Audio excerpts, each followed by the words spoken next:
कल की 2898 आप देख के आ चुके होगे ऑफ कोर्स, बट कल की 2 के अंदर कुछ ऐसे कैमियोस बताता हूँ आपको जो कि रियल लाइफ कैमियो हैं। मतलब 7 चिरंजीवी तो आएंगे उसके अंदर, आपको पता ही है, और वो भी 7 पूरे नहीं आएंगे, उसमें कुछ ही आएंगे, बट कुछ और ऐसे कैरेक्टर्स हैं महाभारत के जो कि इसके अंदर आने वाले हैं। और भाई साहब 2 बड़े कैरेक्टर्स तो रामायण से भी हैं, मतलब रामायण के 2 बहुत ही बड़े कैरेक्टर्स इसके अंदर आने वाले हैं। और भाई साहब उसमें रामायण का एक ऐसा कैरेक्टर है जिसके सामने आई थिंक 100 अर्जुन नहीं 100 ज्यादा हो जाएगा, सॉरी 1000 अर्जुन या फिर 10 करंट फेल हैं, वो इतना पावरफुल कैरेक्टर है। सो अगर पहले कैरेक्टर की बात करें तो लॉर्ड हनुमान जी हमें यहाँ पर दिखने वाले हैं।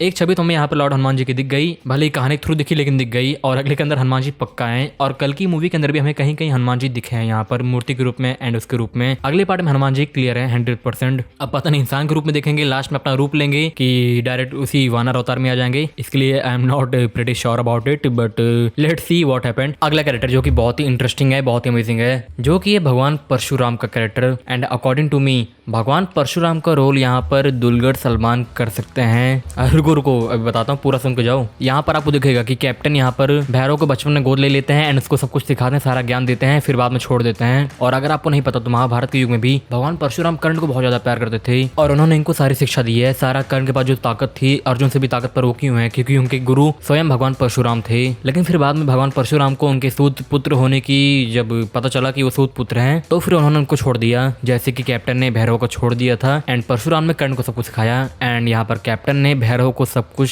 सिखाया। तो मेकर्स हमें यहाँ पर हल्का सा ये हिंट दे रहे हैं, पर हमें इनके हाथ में फरसा नहीं दिखा, और इसलिए ताकि हमें पता नहीं चल जाए, थोड़ा अगले पार्ट के लिए कुछ रहना चाहिए ना, बस ऐसे एक हमें स्टोरी लाइन से बताने की कोशिश की गई यहाँ पर, बट आप नहीं समझ पाए, मैं समझ गया। और भाई साहब एक चीज आपको और नहीं पता होगी, तो so just for your information, भगवान परशुराम जी के पास एक ऐसे वरदान था कि वो हमेशा जवान रहेंगे, मतलब वो हमेशा यंग रहेंगे, उनका बुढ़ापा कभी नहीं आएगा। कुछ टीवी सीरियल्स में कॉस भगवान परशुराम से थोड़े बूढ़े दिखाए गए हैं, बट ऐसा नहीं है भाई, उनकी उम्र 25 साल या फिर 30 साल ऐसे कुछ नंबर है, याद नहीं आ रहा है, उससे ऊपर उनकी उम्र दिखेगी नहीं हमें। तो कुछ ऐसी चीज यहाँ पर हो सकती है। उसके बाद अगले कैरेक्टर की अगर बात करें तो भाई साहब आप ध्यान दोगे, अश्वत्थामा महाभारत में एक नेगेटिव कैरेक्टर था, बट यहाँ पर पॉजिटिव है क्योंकि इसको अपने गलती का प्रायश्चित हो गया है। एंड कर्ण भी एक नेगेटिव कैरेक्टर था वहाँ पर, क्योंकि दुर्योधन के एहसान के तले वो दब गया था, इसलिए महाभारत के अंदर कर्ण ने ऐसे गलत साइड से लड़ रहा था। जब कर्ण का कोई नहीं साथ दे रहा था तो वहाँ पर उसका साथ दुर्योधन ने दिया था। तो इस पार्ट में ऑफकोर्स कर्ण भी यहाँ पर अच्छा इंसान होने वाला है, मतलब पॉजिटिव की तरफ से लड़ेगा, मतलब भगवान लोग के साथ लड़ेगा। तो ये दोनों नेगेटिव कैरेक्टर पॉजिटिव हो सकते हैं, तो फिर क्या ऐसा पॉसिबल है कि दुर्योधन भी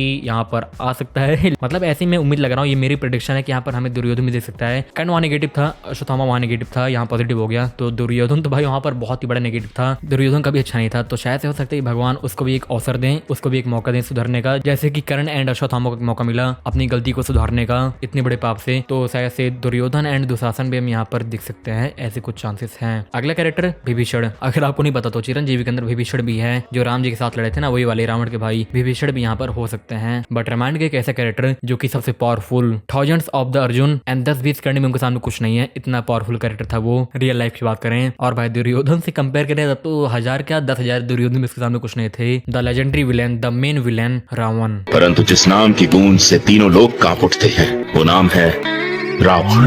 जो वीरों की भांति लड़ते हुए मर जाए, उसके जीने में भी शान है, उसके मरने में भी शान है। मैं डाकू एक नंबर दा, हां जेड़ी चीज ते आखे ओ बोले ना। उसने भी एक बहुत ही बड़ा पाप किया था एंड उसको भी अपनी गलती सुधारने का मौका वहां पर नहीं मिला। सो इस युग में उसको भी अपनी गलती सुधारने का मौका मिलेगा। एंड ये मैं नहीं, कुछ वेद एंड पुराणों में भी लिखा है कि जो युद्ध होगा कल की वाला, कल की वर्सेस कली का, वहां पर हमें राम भी देखने को मिलेंगे। बट ये चीज यहाँ पर क्लियर नहीं है कि वो सुप्रीम यास्किन की तरफ से लड़ेगा, मतलब कली की तरफ से, या फिर कल्कि की तरफ से। बट यहाँ पर हमें रावण दिखने वाले हैं, जो कि भाई सब 1 मैन आर्मी है। स्वयं भगवान राम को भी इतना संघर्ष करना पड़ा था रावण को मारने के लिए। एंड अगर विभीषण न बताते कि इनकी नाभि में अमृत है तो फिर राम भगवान भी उनको ना मार पाते, उनको मारना इम्पॉसिबल था। भाई यार तीनों लोग जीत लिया था उन्हें, पाताल लोग भी, स्वर्ग लोग भी, देवताओं को पूरा जीत लिया था, धरती पूरी जीत ली थी रावण ने। तो हो सकता है यहाँ पर हमें रावण देखने को मिल सकते हैं। और भाई अगर आप एग्री करते हो मेरे फैक्ट्स एंड मेरी कुछ बातों से तो फिर लाइक एंड सब्सक्राइब। हम मिलते हैं आपसे फिर से नेक्स्ट वीडियो में, तब तक के लिए बाय एंड कर देना भाई यार, काफी मेहनत करते हैं आपके लिए।